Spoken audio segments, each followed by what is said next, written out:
Hello everybody, how is it going? Back here with another film review for you. This is another 2022 catch-up film, and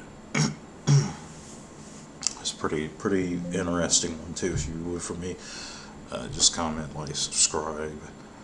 I'll be posting movie reviews. I know I took a pretty long gap in between, but I'm definitely going to be coming back and doing these again. I have a lot of movies that came up and I want to review those too. So, and try to get some 2023 reviews out there too. And I've been doing a lot of 2022 stuff. I think the only 2023 review I have out is Megan. So I wanted to do just a whole slew of like stuff that came out in 2023. But anyway, 2022 review of Orphan, First Kill, which is the sequel slash prequel to the first Orphan film. So this movie takes place before, I think it's like a year. It takes place a year before the first movie. And I wasn't really sure about this one. You know, it's what I said about Top Gun Maverick. I don't feel too confident about movies they decide to make a sequel to, and they wait so long of a gap between the first film and the second film. And this one, it has like it's a little problematic, and I'll kind of get to that a little bit. It's something that I didn't understand exactly, and it has a lot to do with the casting. So, like I said, this is a totally different director. I can't remember what this guy directed. I can't remember who this director was. Yeah, I don't want to get up and grab my phone either. That'd be kind of weird. But this is a film that stars Julia Stiles. Isabel Fuhrman is back again as Esther, and I think and Julia Stiles is somebody I haven't seen in a very long time. I haven't seen her in a minute. So, you know, she's kind of here and there. She doesn't really act that much anymore like she used to. And where I feel like it was interesting to see Julia Stiles, to see Isabel Fuhrman back again as Esther, was between this film and the last film. It was a 13-year gap, you know. Isabel Fuhrman in the first movie, she was 12. This is a 25-year-old woman. She's 25.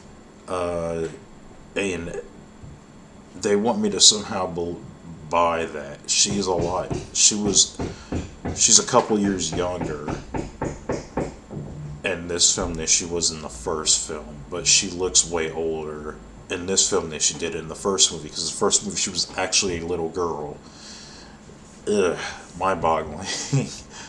And then when I saw the trailer, I was like, well, she doesn't even look like she's 12. Because, like I said,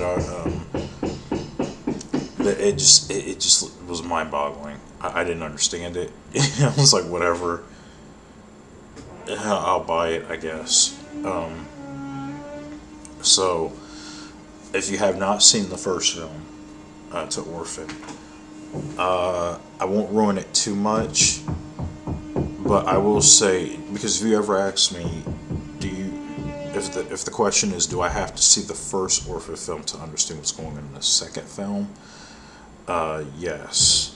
I would advise you to watch the first movie first. I think they're both on streaming right now. You can stream both of them. So I would definitely check out the first one first. So that way you get an idea of the second one, and everything will come pretty full circle. You're like, wow, okay. Another thing too, I said it in my Orphan video too. If you hear noise in the background, That's the maintenance guys. They're remodeling a lot of the apartments around here, so they're going to be making some noise. I'll just try to talk over them. But yeah, this film, I just feel like a lot of this. You know what? I'm doing you disjustice too. I'll be right back. I'm gonna grab my phone real quick. I'm gonna see who directed this, so, because I won't make a complete video without it.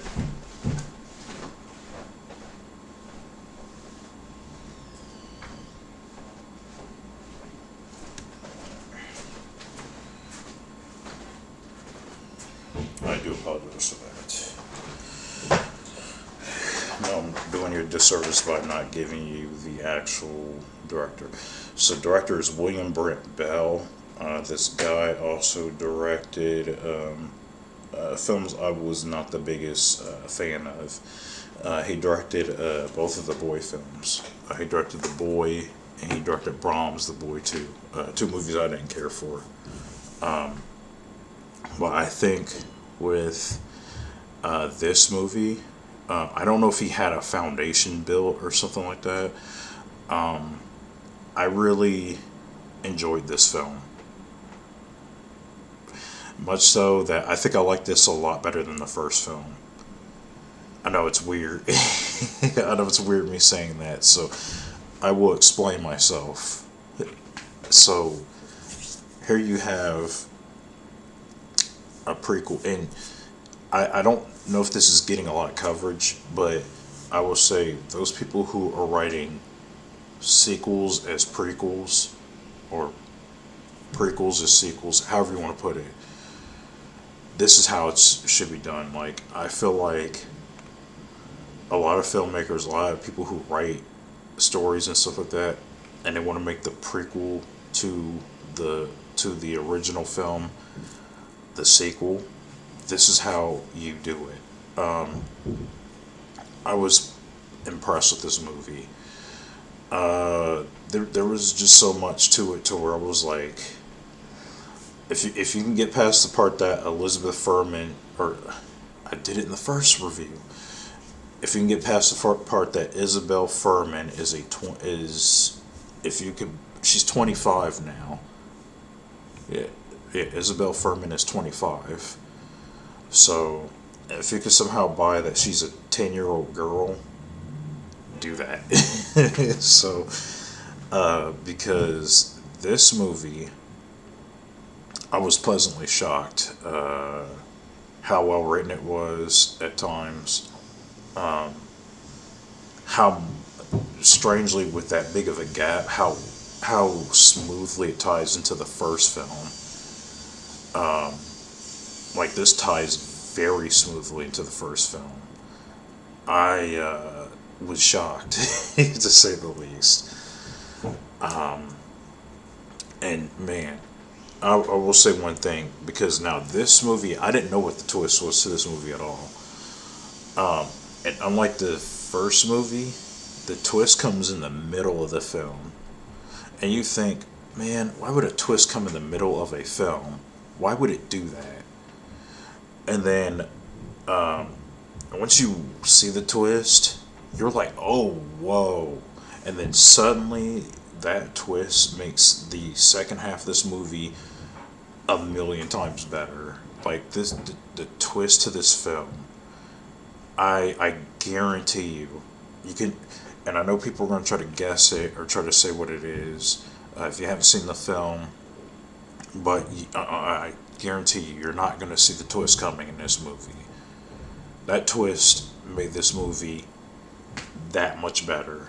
I enjoyed the twist of this a lot, actually. Yeah.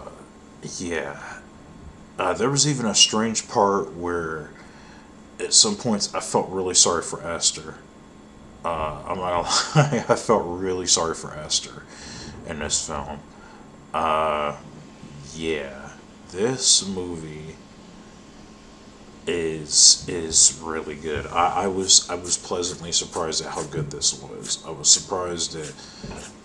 Now there are some inconsistencies in the writing that I wasn't a huge fan of. One of them involves, I don't remember too much, but one of them involves someone escaping from a mental asylum, and I'm like, and all the time watching this, that was kind of stupid. Even there's a character in here. I don't want to ruin it, but like when she dies, I was like, well, that was because you're dumb. That you're stupid. But no, otherwise, but I feel like everything else in here is so good and so well put together and so shocking that you could put the stupid stuff aside and really enjoy this for what it is. This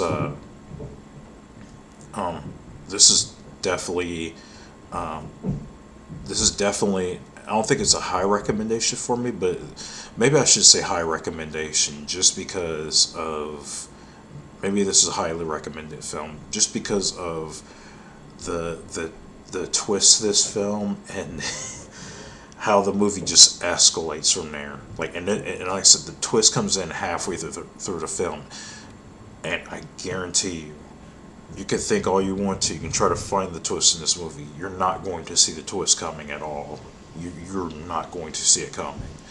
And I'm usually really good at checking out movies, but you're not.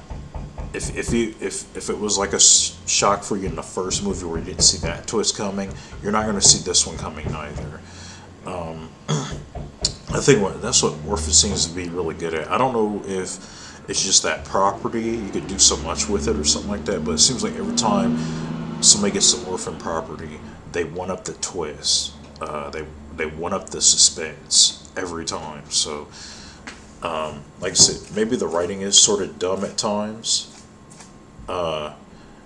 which is why I was kind of teetering on if I should just give it a recommend. You know what, I'll do that. No, it'll be just a recommend. It's a recommend. I think a high recommend. Between it though, it's like maybe it's between, because like I said, the twist in this movie is crazy. It is. You have to understand. It is a crazy twist, and it doesn't even take that long. Like it's mid film. Like mid film, it just hits you. You're like, whoa, what? Because that's what I did, and it just gets crazier from there. Like it just keeps like, because normally a movie it'll give you, like I reviewed Don't Worry Darling, and I said the twist was given I think like 15-20 minutes of the film, and then the film just had nothing after that. It just had the twist. This movie, the twist comes in midway through the film, and it just ramps up from there. Like it gets even better each time. So yeah, yeah, I know I've been indecisive this whole review, man. I am in between like a high recommend and just a recommend, because like this movie, it's, man, like I'm telling you, like it's gonna be like a punch to the gut. You're just not gonna see it coming, man. You're just not gonna see it coming. And when it hits you, it stays with you to the end of the film. And again, and I do think if you go in watching Orphan 2, you should watch the first one first, and then watch the second one, and then watch this one, because they reference a lot of things from the first movie, and like I said, it's a smooth tie, like it's a really smooth tie-in. But yeah, man, I'm gonna, you know what, maybe because of some of the stupid writing too, though, I'll just go with solid recommend. That's my final review. That's my final review. Solid recommend. Solid. Not high recommend, but like a solid recommend. I would definitely check this one out. It's definitely worth it. So, and as I said before, watch the first one first, and then watch the second one, because you'll see certain things from this one, the second one, that was referenced in the first film. You're like, oh okay, yeah, that's how that happened. So yeah, definitely check it out. And if you like this review, like, comment, subscribe on the channel. I'll see you next time. Peace.